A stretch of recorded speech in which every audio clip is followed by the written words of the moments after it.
4월 26일 목요일 오늘의 주요 뉴스입니다. 뉴욕 증시가 오랜만에 큰 폭으로 상승했습니다. 애플의 어닝 서프라이즈가 시장 심리를 살린 가운데 벤 버냉키 의장이 추가 부양 가능성을 열어둔 것도 큰 힘이 됐습니다. 다우지수는 0.69%, S&P 500 지수와 나스닥은 1에서 2%로 올랐습니다. 유럽 증시가 이틀째 큰 폭으로 상승했습니다. 미국 경제 지표 부진에도 불구하고 애플 등 기업 실적 호조와 마리오 드라기 유럽 중앙은행 총재의 경기 우려 발언에 따른 부양 기대감이 호재로 작용했습니다.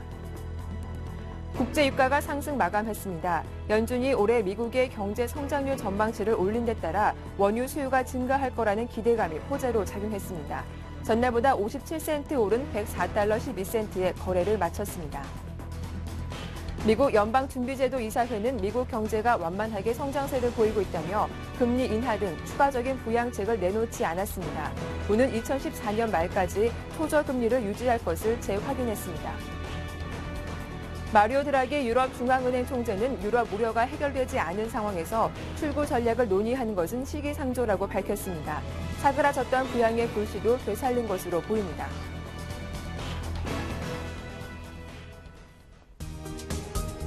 안녕하세요. 굿모닝 대박 예감 박미라입니다. 미국에서는 FOMC 회의가 이틀간의 일정으로 막을 내렸습니다. 대부분의 시장 전문가들은 이번 회의에서 기존의 입장을 고수하고 큰 변화는 없을 것으로 예상을 했는데요. 결과적으로 추가 부양책은 나오지 않았습니다. 추가 부양에 대한 언급은 없더라도 연준이 지금의 미국 경제를 어떻게 바라보느냐는 상당히 중요한 부분이었는데요. 연준은 올해 미국의 경제 성장률을 1월 예상보다 긍정적으로 전망을 했고 실업률 또한 4분기에는 낮아질 것으로 예측하기도 했습니다. 여기에 기업들의 실적 또한 호재로 작용하기도 했는데요. 오늘의 반등이 과연 글로벌 증시 바닥 탈출의 시그널로 해석을 해볼 수 있을지 오늘도 굿모닝 대박 예감에서 함께 확인해 보시면 좋겠습니다. 저는 글로벌 핫 이슈로 다시 돌아오겠습니다.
네, 애플과 버냉키 두 재료가 글로벌 증시 상승을 이끄는 원동력이 됐습니다. 자, 자세한 마감 상황 살펴보도록 하겠습니다. 동양증권 장형철 과장과 함께하죠. 안녕하세요. 네, 안녕하십니까?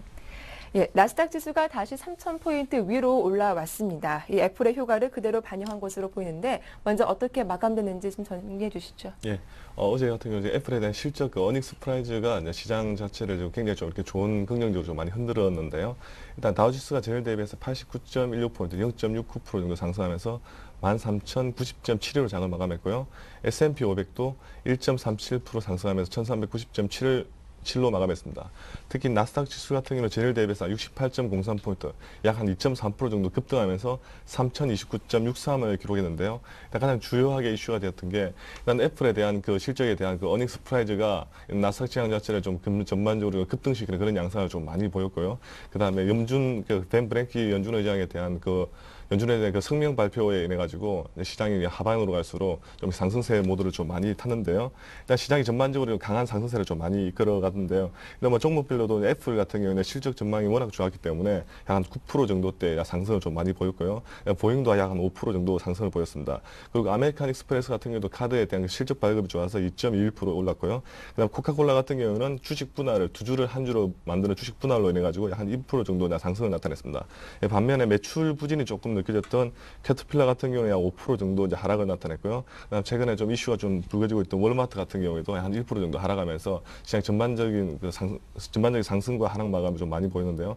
일단 애플에 대한 실적 부분에 대한 강한 상승 자체가 나스닥 시장부터 시작하고 시장 주요 전체적인 시장으로 좀 많이 파급되는 그런 양상을 좀 많이 보이지 않나 그렇게 보여지고 있습니다. 네, 역시 애플의 실적 호조는 유럽 증시에도 영향을 미쳤는데요. 유럽 증시가 이틀 연속으로 좀 큰 폭의 상승세를 보여주기도 했습니다. 어떻게 마감됐습니까? 예, 일단 유럽 시장도 좀 상승을 좀 마감했습니다. 특히 영국, 프랑스, 독일 모두 다 좀 상승했는데요. 특히 영국은 0.16%, 그다음 프랑스가 2.2%, 2.02%, 독일이 한 1.73% 정도 상승을 했는데요.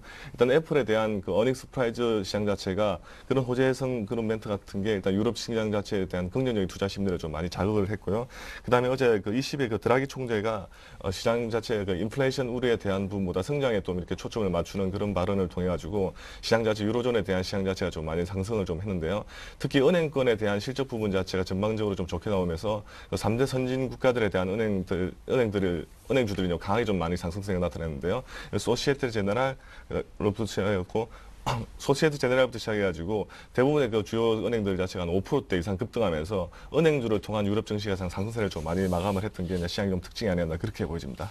네, 이제 글로벌 증시 호재와 악재로 나뉘어서 정리를 해보겠습니다. 간밤 글로벌 증시에서는 유럽과 미국에서 각각 중요한 재료가 하나씩 등장을 했습니다. 먼저 유럽적 재료인데요. 마리오 드라기 총재가 인플레이션 우려를 낮추는 대신에 경기 전망에 대한 우려를 높이면서 부양의 불씨를 좀 사그라진 게 한 가지 호재로 작용을 했었죠. 예, 최근에 특히 그 22 그 총재가 그 발언했던 게 인플레이션에 대한 그 우려 부분 자체를 굉장히 좀 이렇게 많이 경계하는 그런 발언을 좀 많이 나타내는 데 따라 가지고 긴축 정책으로 좀 많이 이렇게 전환할 가능성을 굉장히 좀 많이 내포를 했습니다. 이에 따라 가지고 유로존에 대한 그 위기 자체를 긴축으로 통해 가지고 좀 많이 풀어낼 것이라고 좀 예상을 좀 많이 했는데요.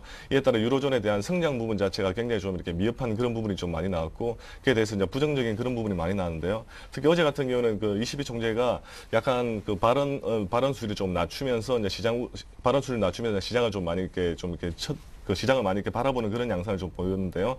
일단 물가 우려 부분 자체는 아직까지는 많이 우려할 수준이 아니기 때문에 일단은 일단 우려 부분 자체를 좀 많이 이렇게 부식시켰고요. 반면에 또 경기 부양 우려 자체를 좀 많이 이렇게 많이 좀 증가를 시켰는데요. 특히 최근 들어가지고 유로존에 대한 그 긴축 그 정책에 대한 그런 노선보다도 아직까지 유로존에 대한 부분 자체를 추가적으로 이제 경기 부양을 통해 가지고 유로존에 대한 위기를 좀 이렇게 모색해 나가야 되지 않나 이렇게 많이 좀 이렇게 발언이 나타나면서 시장에 대한 그 부양 어떻게 보면 유로존에 대한 유로존에 대한 경기 부양에 대한 불씨 자체가 좀 이렇게 자체가 좀 이렇게 좀 좋게 나오는 그런 양상을 좀 많이 보이는데요. 일단 22 그 총재에 대한 그런 발언으로 인해 가지고 시장에서 굉장히 좀 투자 심리 자체가 좀 많이 긍정적인 그런 모멘텀을 좀 많이 느껴지지 않았나 그렇게 보여지고 있는데요. 뭐 아직까지는 출구 전략이라든지 그런 부분 자체가 뭐 시장에 언급되지는 않았지만은 당분간은 일단 시장에서 이렇게 발표될 부분 자체는 많이 이렇게 좀 불식시키는 그런 부분을 보이면서 유로존에 대한 향후에 대한 경기 부양 자체를 좀 이렇게 긍정적으로 좀 바라보지 않았나 그렇게 보여지고 있습니다. 네, 오후 들어서 연준은 올해 경제 성장률과 또 실업률을 당초 예상보다 긍정적으로 좀 좋게 전망한 것이 호재로 작용했는데요. 추가 부양에 대해서는 명확하게 제시하지는 않았지만 필요할 경우 3차 양적 완화를 시행하겠다 이런 언급을 했다죠. 예, 일단 FOMC 그 성명 자체를 좀 많이 기다렸는데요. 네. 어제 같은 경우 브랭키 의장의 성명을 좀 발표했습니다. 일단 그 기준금리는 2014년까지 저금리로 계속 동결을 유지를 했고요. 그다음에 그 연준에 대한 그 경제 성장 전망률 자체를 올 1월 달 같은 경우에 2.2%대 정도를 이제 세상을 했는데 경제 성장 전망 자체를 약 2.4에서 2.9% 정도로 약간 소폭 상승 상향 전망을 좀 많이 했고요. 그다음에 올해 그 미국에 대한 그 실업률 자체를 한 7.8% 정도로 좀 전망하면서 일단 아직까지는 실업률이라든지 아니면 그 고용에 대한 그런 부분 자체가 우려가 아직까지 남아 있지만은 시장 자체는 이렇게 좀 긍정적으로 좀 볼 수 있는 그런 양상을 좀 많이 나타내는데요. 일단 버냉키 의장의 가장 이슈가 좀 많이 되었던 게 추가적인 그 양적 완화 정책에 대한 그런 부분이었는데요.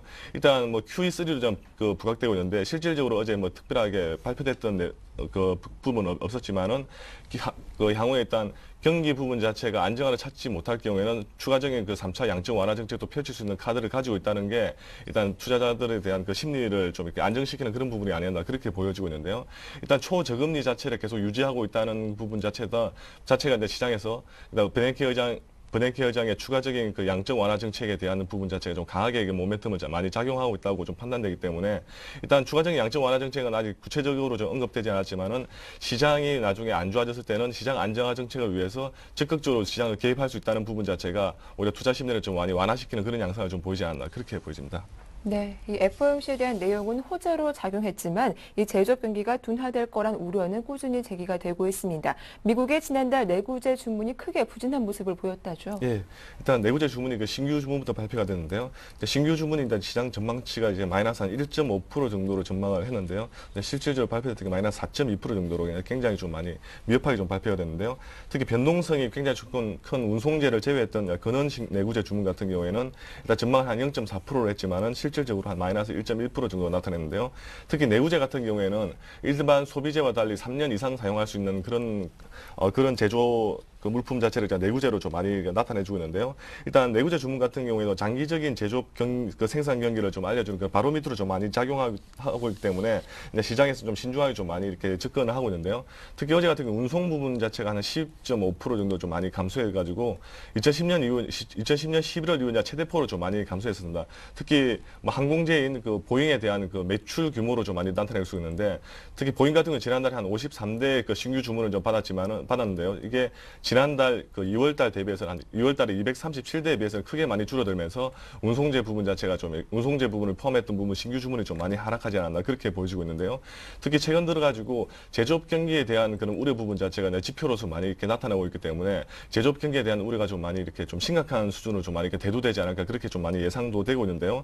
일단 앞으로 그럼 향후에 한 6개월 정도 이제 제조업 경기에 대한 그 지표 부분 자체가 이제 향후 어떻게 나타날지에 대해서 일단 전문가들이 좀 많이 주목을 좀 나타내고 있고요. 최근 들어 제조업 경기가 좀 이렇게 많이 상승한 이후에 좀 점차적으로 이렇게 많이 하락하고 있는 부분의 자체에서는 아직까지 좀 부정적인 그런 의견을 좀 많이 보이지 않나 그렇게 보여집니다. 예, 이번에는 영국 쪽 소식도 살펴보도록 하겠습니다. 영국 경제가 1분기 마이너스 성장세를 보이면서 2009년 이후 처음으로 경기 침체에 빠졌다고 하는데 어떤 내용들이 나왔습니까? 예, 일단 그 영국에 대한 부분 지금 그 자체가 좀 많이 나타났는데 특히 영국 같은 경우에는 유로존이 최근 들어 좀 위기에 많이 겪을 때 유로존에 좀 포함되지 않았기 때문에 실질적인 그런 어떻게 그 위기 부분을 좀 많이 이렇게 모면하는 그런 양상을 좀 많이 보이는데요. 근데 실질적으로 그 영국 같은 경우에도 일단 그 영국에 대한 그 은행들에 대한 그 부채 부분 자체가 굉장히 좀 많이 부각됨에 따라 가지고 실질적으로 최근에 그 유로존에 대한 그 리스크를 많이 안지는 않았지만 내부적으로 굉장히 큰 리스크를 좀 많이 안고 가는 그런 부분이 좀 뉴스로서도 많이 나타내는데요. 특히 GDP 그 1분기 GDP 성장률 자체가 전기 대비해서도 한 0.2% 정도 많이 이렇게 후퇴하는 그런 발표를 좀 나타냈는데요. 특히 그 유럽 선진국이라고 해서 독일이나 프랑스 같은 경우에는 최근 들어 GDP 성장률 자체가 전기 대비해서 이렇게 하락하는 양상을 많이 보이지 않았기 때문에 특히 영국 입장에서는 일단 3년 만에 첫 경기 침체기에 만약에 도래하지 않나 그렇게 많이 보여지고 있는데요. 일단 2분기 연속으로 해서 그 GDP 성장률 자체가 계속해서 마이너스로 나타나기 때문에 시장에서는 좀 많이 우려를 좀 나타내는 그런 모습 많이 보이고 있는데요. 특히 이 우려 자체가 3년 만에 일단 경기 침체기에 좀 이렇게 접어들지 않나라는 그 이슈가 좀 많이 제기되고 있는데 일단은 뭐 영국 그 내부에서는 특별하게 좀 이슈가 좀 많이 제기되고 있지만은 실질적으로 GDP 성장률 자체가 이렇게 추가적으로 계속 이렇게 하락함에 따라 가지고 그 영국 그 경제를 좀 성장시키고 있는 그런 제조업 경기라든지 아니면 뭐 금융 부분에 대한 그 모멘텀 자체가 좀 많이 부족하기 때문에 향후에 대한 성장률 자체에 대한 의문이 좀 많이 제기되고 있는 부분인데요. 일단 이에 따라 가지고는 지금 많은 분석 자료라든지 이제 그런 게 좀 이제 시중에 좀 이렇게 나올지 않을까 그렇게 보여지고 있는데요. 지금 현재로 봤을 때는 그 영국 그 자체를 일단 뭐 경기 침체기에 만약에 진입했다고 이게 섣부르게 판단하기 좀 그렇지만은 실질적으로 시장 그 상황에 봤을 때는 유로존의 그 선진 유로 그 시장에 봤을 때는 좀 이렇게 약간 좀 이렇게 반대 양상을 좀 많이 보이지 않나에 대한 우려가 좀 많이 이렇게 진행되고 있지 않나 그렇게 보여집니다. 네, 영국의 경기 침체에 대해서는 잠시 후 이현민 본부장의 세계를 보는 시간에 조금 더 집중적으로 다뤄드리도록 하겠습니다. 다음은 네덜란드 관련된 이슈인데요. 국제신용평가사인 피치가 네덜란드 정부가 GDP 대비 재정 적자 목표를 3%는 달성하지 못할 것이다 이런 전망을 했다고 합니다. 어떤 내용입니까? 네, 피치가 최근에 그 네덜란드에 대한 국가시용능력 조정안에 대해서 이렇게 많이 좀 말이 많았는데요. 특히 피치가 가지고 나왔던 게 국내 총생산 GDP 대비 재정 적자율 목표인 3%를 일단 달성하지 달성하지 못할 것이라고 전망을 좀 많이 함에 따라 가지고 일단 네덜란드 국가 신용 등급에 대한 우려를 좀 많이 이렇게 나타내고 있는데요. 일단 달성하지 못하고 한 4.5% 정도를 좀 많이 예상함에 따라 가지고 일단 그 국가 신용 등급 자체를 좀 이렇게 추가적으로 이렇게 하향할 수 있는 그런 양상을 좀 많이 보였는데 일단 발표로는 피치 일단은 그 기존 그 신용 등급인 트리플 A를 이제 고수를 했는데요. 일단 네덜란드 같은 경우에는 최근 들어 유로존에 대한 그 리스크도 좀 많이 이렇게 모면하고 있는 상태고 있고요. 최근 들어 유로존 국가들 중에서도 굉장히 좀 수출 부분 자체가 굉장히 좀 이렇게 많이 활성화 나타내기 때문에 어떻게 보니까 유로존에 대한 리스크 부분 자체가 굉장히 좀 적은 국가로도 좀 많이 분류가 됐는데요. 일단 재정 적자율 자체가 좀 이렇게 많이 부각됨에 따라 가지고 시장에서 약간의 좀 우려가 나타냈지만은 아직까지 피치 입장에서는 그 네덜란드에 대해서 약간 위기감을 좀 많이 불어넣는 그런 수준으로 좀 끝나지 않았나 그렇게 보여지고 있는데요. 일단 재정 적자율 목표치를 만약에 달성하지 못할 경우에는 다음 때 그 국가 신용 등급 자체를 좀 이렇게 하향할 수 있는 그런 양상을 좀 보이지 않을까라는 그런 예상을 좀 많이 하고 있는데요. 일단은 뭐 시장에서는 크게 이슈화 제기되고 있지 않았지만은 일단은 그 피치사가 일단 다른 그 유로존 그 위기를 유로존에 대한 그 재정 위기를 겪고 있는 국가들 외 국가들까지 이제 국가 신용 등급 자체를 좀 이슈로 삼고 있는 것 자체가 시장이 약간 좀 주목을 받지 않나 그렇게 보여집니다. 예, 이어서 상품 시장 마감 상황도 확인해 보도록 하겠습니다. 간밤 국제 유가는 장중할 때 하락세를 보여주기도 했지만 종가상 상승 마감했던데 어떤 내용들이 있었습니까? 예, 일단 그 미국의 그 국제 유가 그 주간 원유 재고가 약 한 400만 배럴 정도 증가하면서 그 원유 재고 증가에 따라 가지고 그 국제 유가가 좀 이렇게 하향 압박을 좀 받을 것이라고 예상을 했는데요. 네. 일단 예상 우려와 달리 특히 이것이 그 다우 지수 상승 자체가 워낙 좀 컸고 그다음에 향후에 대한 그 경기 성장 전망 자체가 좀 이렇게 많이 상승하다 보니까 올해 그 반등하는 그런 양상을 좀 많이 보였는데요. 국제 유가는 57센트 약 한 0.6% 정도 상승하면서 104.12달러로 좀 마감했습니다. 특히 104달러대를 좀 이렇게 많이 돌파를 했던 게 좀 이렇게 의미 좀 있고요. 그다음에 앞으로 향후에 경기 전망 자체를 아직까지 긍정적으로 보고 있기 때문에 또 향후에 한 105달러 선까지 같이 또 이렇게 추격하는 그런 양상을 좀 보이지 않을까 그렇게 예상되고 있고요. 그 반면에 그 금값 같은 경우에는 그 FOMC 그 발표 이후에 일단 온스당 1,642.3달러로 일단 마감했던 게 좀 특징인데요. 장중에서 안전자산에 대한 그런 우려 부분 자체가 굉장히 좀 최근에 많이 부각됐지만은 경기 전망 자체가 다시 또 많이 증가함에 따라 가지고 금값 자체가 굉장히 좀 이렇게 업앤다운 좀 많이 심한 그런 양상을 보이지 않나 그렇게 보여지고 있습니다. 네, 끝으로 오늘 밤 발표되는 경제 지표와 함께 어떤 기업들의 실적 발표하는지도 정리해 보겠습니다. 예, 오늘 밤에는 실업수당 청구 건수와 그 3월 미결주택 판매가 좀 발표될 예정인데요. 일단 시장의 예상치는 일단 긍정적으로 좀 많이 지금 나타내고 있습니다. 특히 주택 경기 자체가 최근 들어가지고 굉장히 이슈로 좀 많이 제기되고 있는데요. 특히 신규 주택 부문 자체가 지난번에 소폭 이렇게 증가하는 그런 양상을 좀 보였고, 그다음 미결주택 판매 같은 경우도 이번 예상치는 좀 증가할 것으로 예상하고 있기 때문에 주택 경기 이슈 자체가 좀 이렇게 제기되면 실질적으로 일단 그 다우지수 자체도 좀 이렇게 증가할 수 있는 그런 양상을 좀 보이지 않을까라고 좀 기대를 좀 해보고 있고요. 근데 오늘 밤 발표될 기업 실적 같은 경우에는 일단 기업의 어제같이 그 애플에 대한 어닝 서프라이즈를 나타낼 수 있는 기업들이 좀 약간 좀 부진하게 좀 보이는데요. 일단 다우케미칼, 엑스모빌, 월풀, 그다음 아마존닷컴, 스타벅스라는 기업들이 좀 발표될 예정인데, 다우케미칼과 그다음에 엑스모빌 같은 경우는 최근에 유가 급등에 따라 가지고 일단 실적 전망 자체는 좀 이렇게 소폭 조정받을 것이라고 예상되고 있고요. 그다음에 아마존닷컴과 그다음 월풀 이런 부분 자체도 실적 부분 자체가 좀 소폭 조정되지 않을까 그렇게 예상되고 있습니다. 네, 말씀 잘 들었습니다. 지금까지 동양증권 장형철 과장과 함께했습니다. 수고 많으셨습니다. 네, 고맙습니다.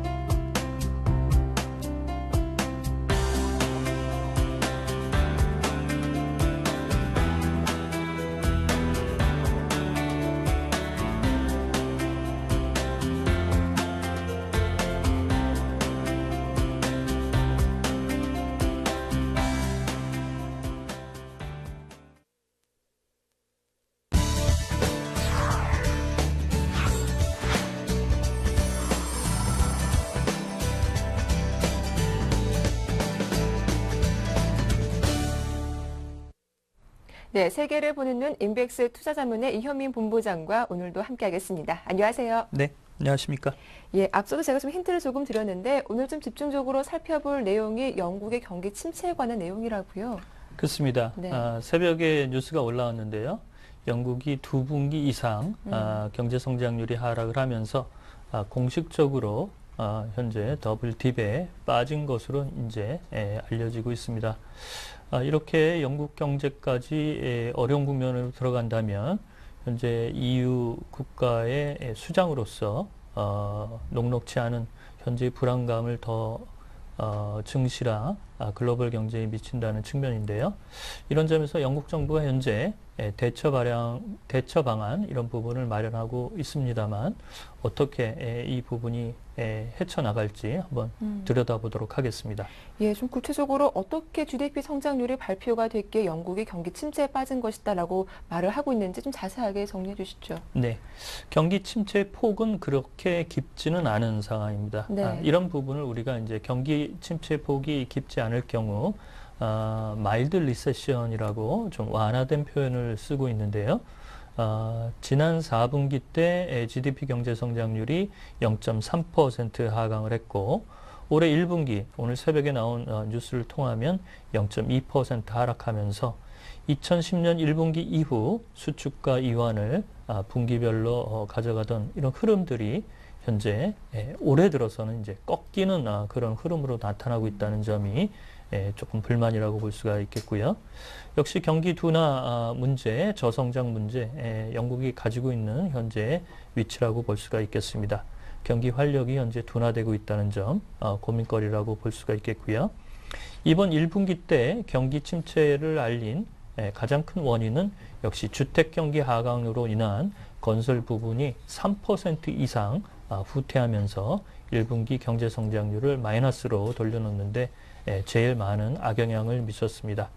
따라서 비교적 안정적인 성장을 가져가고 있는 현재 유로존 바깥에 있는 영국까지도 이런 유로존의 긴축과 관련된 간접적인 영향권에 놓여 있다는 점, 이런 점이 현재 고민거리라고 볼 수가 있겠습니다. 네, 이렇게 영국 경제가 37년 만에 처음으로 더블딥에 빠졌다라고 하는데 영국 정부의 입장은 어떤가요?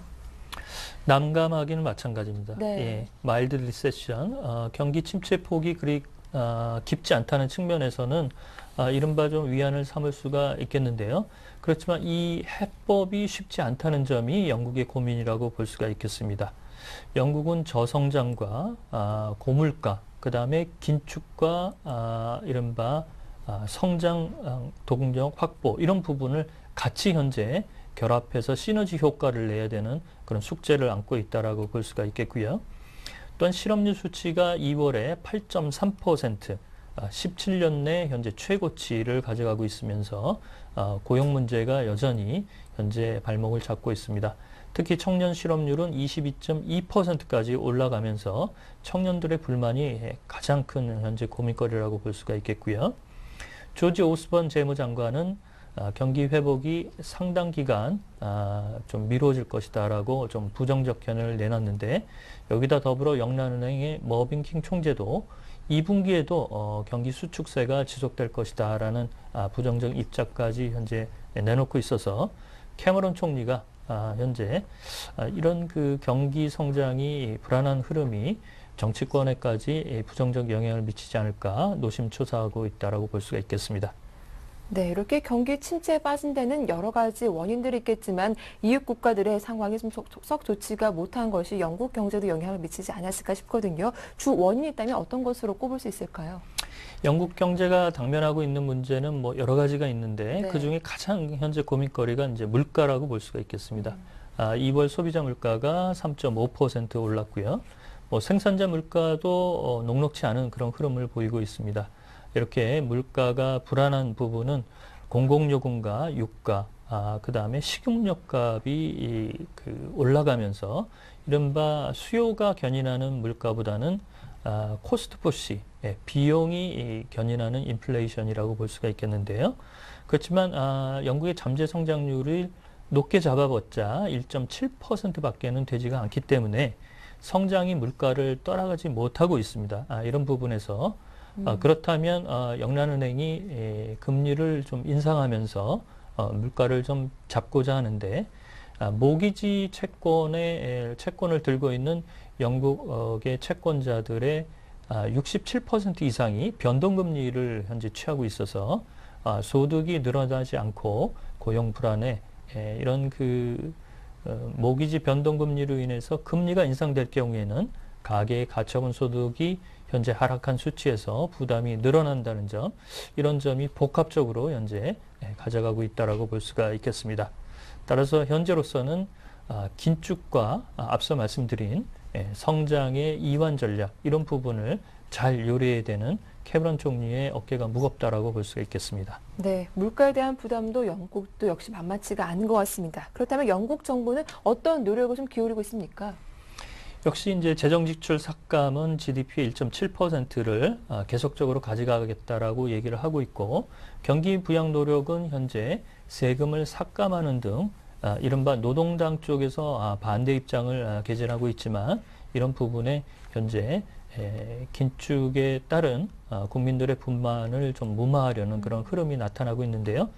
이렇게 영국의 긴축이 현재 숙제로 당면이 되는 것은 2008년 금융위기 이후 영국도 금융 부분의 구조조정이 매우 심각하게 나타났죠.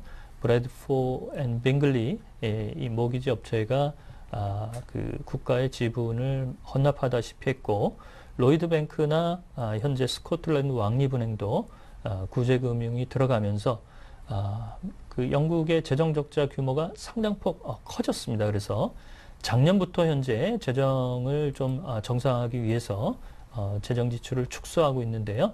그렇지만 현재 자민당과 연정을 가져가고 있는 캐머런 총리 입장에서는 국민들의 불만이 현재 크게 올라온다는 부분이 현재 불만이라고 볼 수가 있겠습니다. 또한 임금 상승률이 2.3%, 그다음에 서비스업 쪽의 일자리가 크게 줄어들어서 현재 물가가 3.5% 오르는 데 반해 임금 상승률이 이를 따라가지 못하고 있다는 점, 경제 성장률과 함께 현재 영국의 고민거리라고 볼 수가 있겠습니다. 네, 그렇다면 영국이 경기 침체 진입했다라는 것이 시장에 어떤 영향을 미치는지 궁금하기도 하고요. 그렇다면 영국 경기 회복에 대한 전망은 좀 어떻게 보십니까? 현재로서는 이른바 마일드 리세션, 네.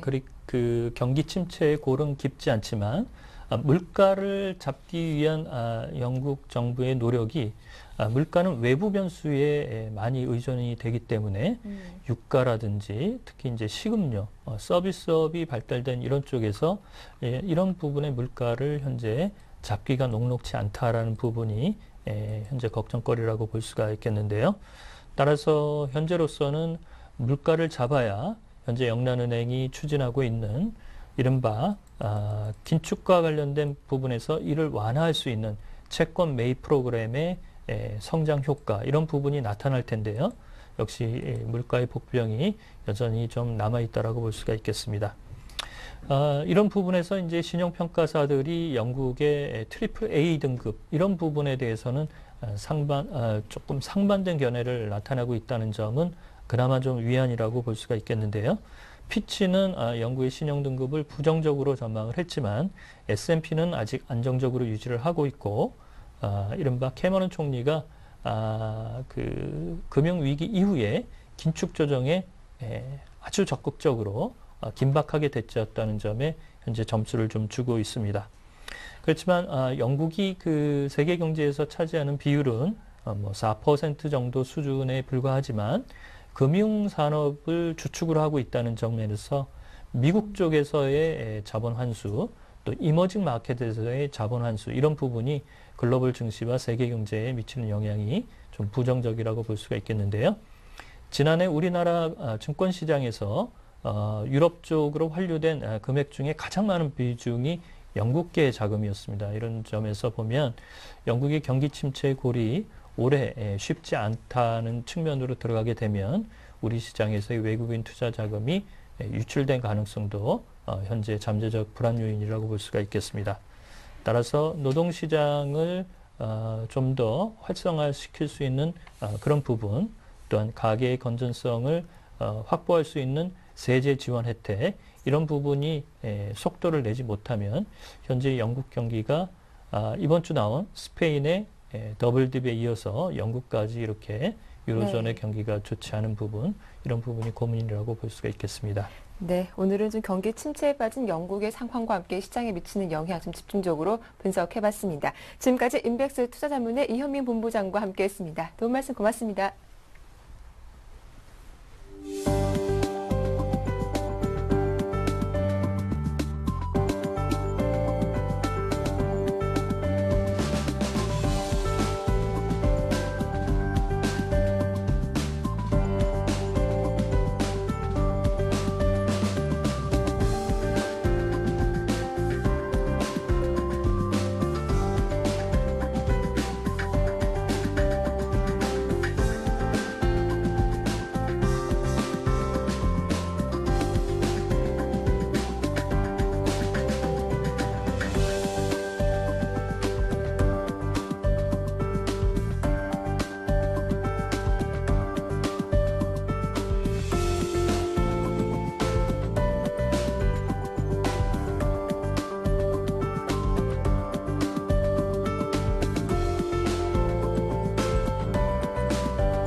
여러분 안녕하십니까? 4월 26일 목요일 이슈앤이슈의 첫 소식입니다.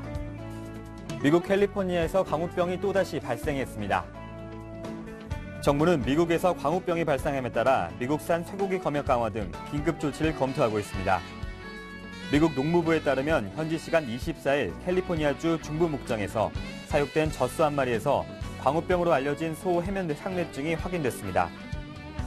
농식품부는 이와 관련해 한국이 수입한 미국산 소고기는 이번에 발생한 소 해면 상뇌증과 직접적인 관련성은 없다며 가축전염병 예방 병력과 미국산 쇠고기 수입 위생 조건을 고려해 필요한 조처를 하고 미국의 소 해면 상뇌증 발생 상황을 계속 지켜보겠다고 밝혔습니다. 정부가 재정 확충을 구실로 공공기관들에게 사상 최대 규모의 배당금을 요구했습니다. 올해 정부가 출자한 공공기관에게 요구한 배당금 총액은 6,100억 원에 달해 지난해보다 무려 1,800억 원가량 늘어난 것으로 확인됐습니다. 27개 정부 출자 기관의 올해 배당 성향 및 정부 배당금 등을 조사한 결과 총 17개 기관에서 6,100억 원을 정부 일반 회계로 배당하는 것으로 나타났습니다. 단기 순이익 대비 배당금을 뜻하는 배당 성향도 대부분의 공공기관들이 지난해보다 3%에서 4% 이상 높아졌습니다. 세 번째 소식입니다. 절출산으로 줄어드는 학생 수가 전셋값 하락의 원인이라는 결과가 나타났습니다. 최근 강남, 목동 등 인기 학군 지역의 전셋값이 가파르게 하락하고 있는 것도 학군 수요 감소에 영향이 크다는 것입니다. 특히 대표적인 명문 학군인 강남구와 양천구는 지난해부터 1, 4분기 전셋값이 각각 1.2%, 0.4% 하락했습니다. 전문가들은 전셋값 상승의 둔화의 이유로 수시 전형 위주로의 교육정책 변화와 쉬워진 수능 때문으로 분석했습니다. 오는 5월부터 노인들을 위한 실버론이 시행될 예정입니다. 보건복지부는 긴급하게 자금이 필요한 노인들을 위해 노후 긴급자금 대부 사업, 즉 실버론을 국민연금공단을 통해 시행한다고 밝혔습니다. 만 60세 이상 국민연금 수급자를 대상으로 하며 의료비와 배우자 장제비, 전월세 자금, 또 재해복구비 등 긴급한 경우에 한해서만 자금을 빌려줍니다. 오는 5월부터는 2014년 12월까지 한시적으로 실시하며 매년 300억 원씩 총 900억 원 규모로 운영합니다. 네, 마지막 소식입니다. 선종구 하이마트 회장이 대표 이사직에서 해임됨에 따라 하이마트 경영 정상화가 속도를 낼 것으로 보여집니다. 하이마트 최대 주주인 유진그룹 측은 하이마트 주식 거래 정지를 해소하기 위해 노력하는 등 경영 정상화에 박차를 가한다는 방침입니다. 유진그룹 측은 이날 공식 브리핑을 갖고 선 회장의 해임안이 공식으로 가결됐다고 말했습니다. 이날 회의에는 4명의 이사가 참석해 3대1로 가결됐으며 유 회장은 화상회의로 참석한 것으로 알려졌습니다. 네, 저희가 준비한 소식은 여기까지입니다. 저희는 내일 다시 뵙겠습니다. 네, 주요 이슈들을 살펴봤는데요. 지금부터 미국에서 6년 만에 광우병이 발생했다는 이야기, 국내 증시에는 또 어떤 영향을 미치는지 살펴보고 공공기관들에게 정부가 사상 최대 배당금을 요구했다는 이슈까지 집중적으로 다뤄보겠습니다. 서울경제신문 사회부의 나윤석 기자와 함께하죠. 안녕하세요. 네, 안녕하세요. 네, 미국 산소에서 다시 한번 광우병 증상이 발생됐음에도 불구하고 정부는 당장 이 검역 중단 조치를 취하지 않고 있는 상황인데 이런 정부의 조치 좀 어떻게 해석해 볼 수 있을까요? 네, 그렇습니다. 말씀하신 대로 농림수산식품부가 당장 검역 중단 조치를 취하지 않기로 한 것은 우선 미국과의 통상 마찰을 우려했기 때문인 것으로 보입니다. 일본 등 주변국도 수입 중단을 하지 않기로 하고 있는 상황이고 아울러 대형마트에서는 자발적으로 판매 중단 조치를 취하고 있어 실질적으로는 미국산 쇠고기 유통이 되지 않을 것임을 감안한 조치로 풀이가 됩니다. 농식품부는 지속적으로 검역 중단 등 다양한 조치를 검토 중이라며 검역 중단에 신중한 입장을 드러내고 있습니다. 무턱대고 검역 중단 카드를 꺼내 들었다가는 미국이 크게 반발할 수 있다는 겁니다. 검역 중단을 하게 되면 시중 유통이 불가능해지기 때문에 사실상 수입 금지 효과가 있긴 한데요. 물론 2008년 6월 쇠고기 추가 협상을 하면서 국민의 건강과 안전상의 이유로 수입 중단 등의 조치를 취할 수 있게 됐지만 일본도 수입 금지 조치를 하지 않는데 우리가 먼저 나서는 것은 쉽지 않을 것이라는 게 전문가들의 분석입니다. 농식품부의 고위 관계자 역시 이번에 문제가 생긴 소는 국내에 수입되고 있는 쇠고기와는 차이가 있다며 미국 상황을 보다 정확히 알 필요가 있기 때문에 이를 파악한 뒤에 향후 검역 중단 등의 다양한 조치를 취할 것이라고 밝혔습니다. 네. 소비자들의 불안이 좀 커지고 있는 상황인데요. 그렇다면 추가 수입 문제는 또 어떻게 되는 겁니까? 네, 일각에서는 검역 그 주권을 포기한 네. 것이다라는 비판도 제기되고 있는데요. 다행히 이번 사건으로 미국산 쇠고기의 전면적인 수입 제한 조치는 쉽지는 않지만 추가 수입 개방은 당분간 미뤄질 가능성이 높습니다. 미국 무역대표부는 지난 2일 미 의회에 제출한 보고서에서 완전히 쇠고기 시장을 개방하는 것을 중요 우선순위로 정했다면서 쇠고기 수입 위생 조건의 완전한 적용을 위한 협의를 조만간 한국에 요청하겠다고 밝혔습니다. 하지만 이번 일로 이 같은 요구는 당분간 미뤄질 가능성이 높아졌습니다.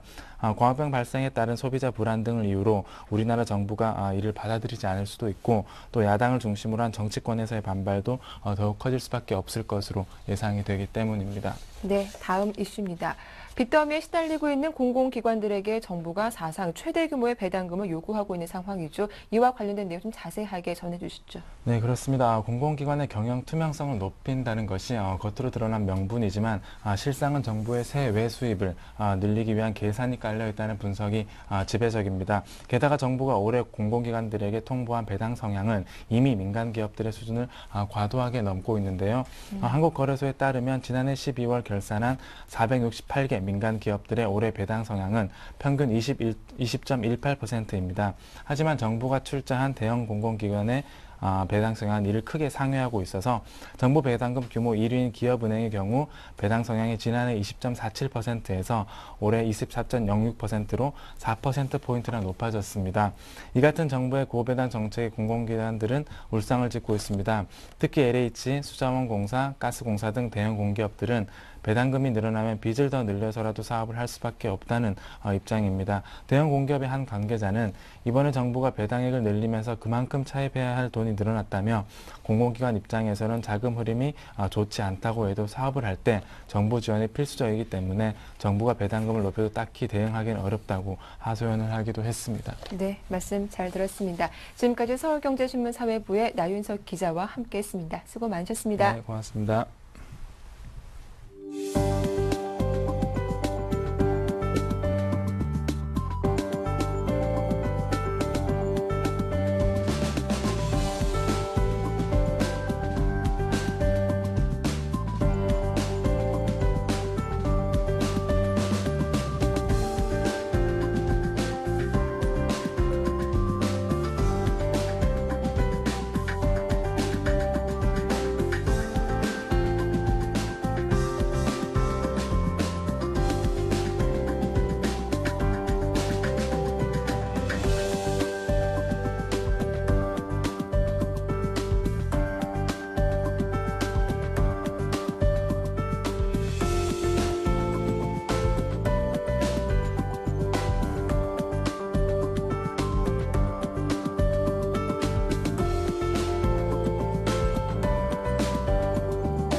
네, 이슈엔 진단 샘플러스 최병권 전문위원과 함께 하겠습니다. 안녕하세요. 네, 안녕하세요.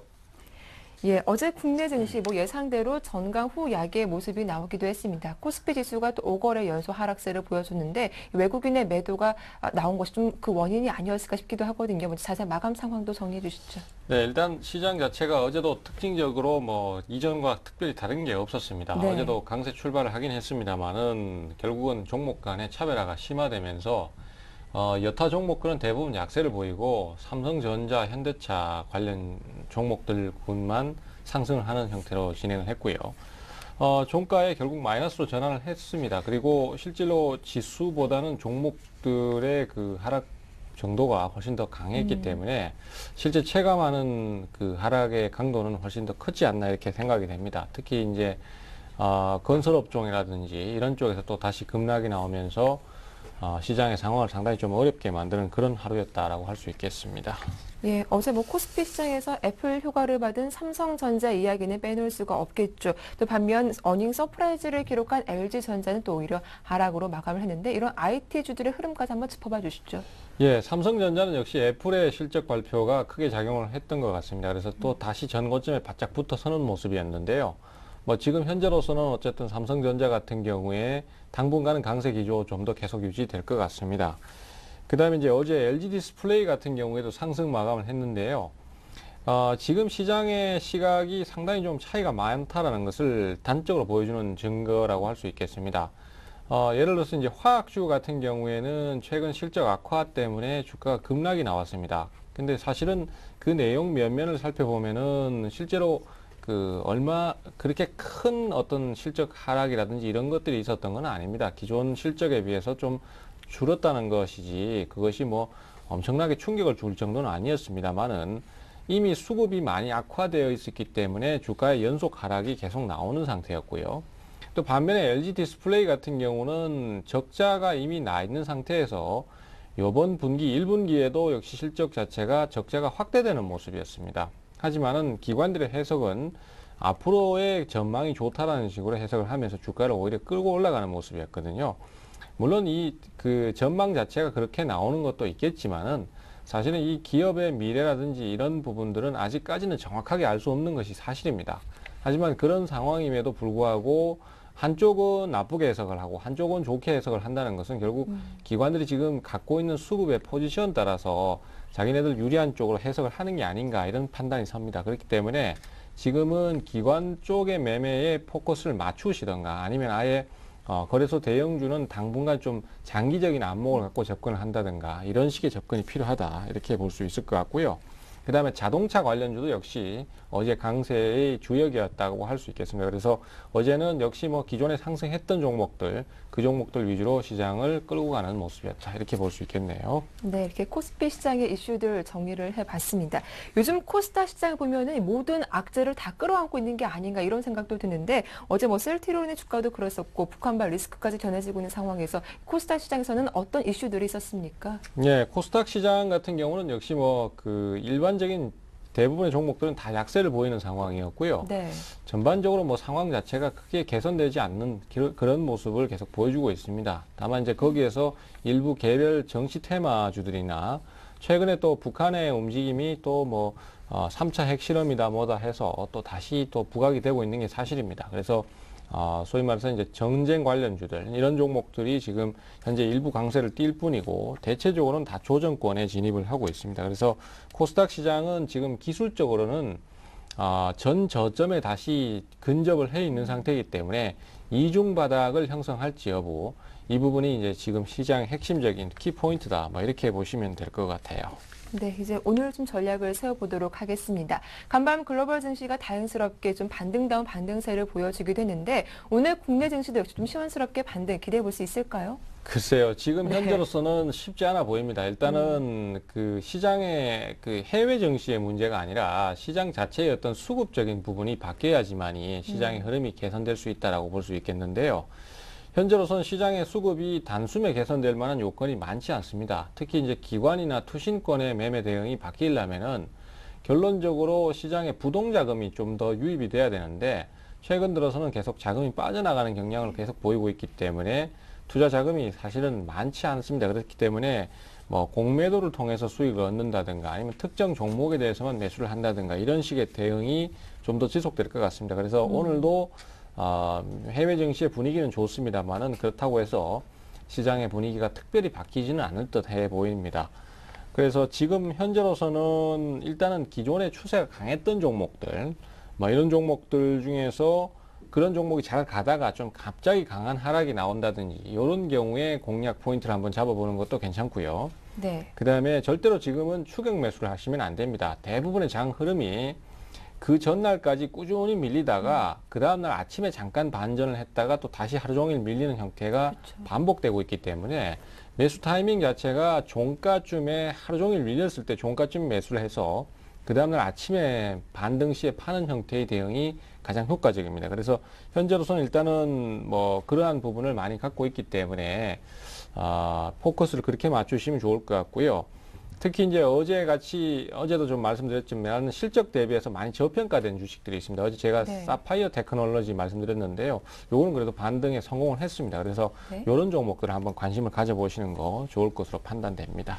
예, 뭐 최근 흐름처럼 종목별 차별화 장세가 이루어지기 때문에 오늘도 역시 그렇게 대응을 해봐야 하겠다라고 말씀하셨는데, 그다음에 오늘 좀 눈여겨볼 만한 업종이 있다면 어느 쪽일까요? 일단 아무래도 지금 현재로서는 역시 IT 쪽에 방향을 많이 잡으셔야 된다고 생각을 합니다. 그래서 네. IT 부품주들 쪽에서 움직임이 좀 강했던 종목들, 그런 종목들 중에서 갑자기 단기간에 급락하는 종목들, 이런 것들이 있는데요. 네. 이런 종목들을 저가에서 매수를 한번 노려보시는 것도 괜찮을 것 같습니다. 종목은 제가 이제 구체적으로 좀 한 가지 소개를 드리자면 컴투스 같은 종목들이 대표적인 주식이라고 할 수 있겠는데요. 컴투스는 그동안 사실 흐름이 좀 강했습니다. 그렇지만은 이제 최근에 고점을 좀 형성하면서 단기적인 조정을 받기 시작했고, 어제 같은 경우는 상당히 좀 급락을 하는 모습이었습니다. 그래서 한 네. 8% 정도 급락이 나왔는데요. 이런 경우에는 기존 추세가 강했기 때문에 바로 급락을 해서 계속 하락으로 이어지지는 않을 걸로 봅니다.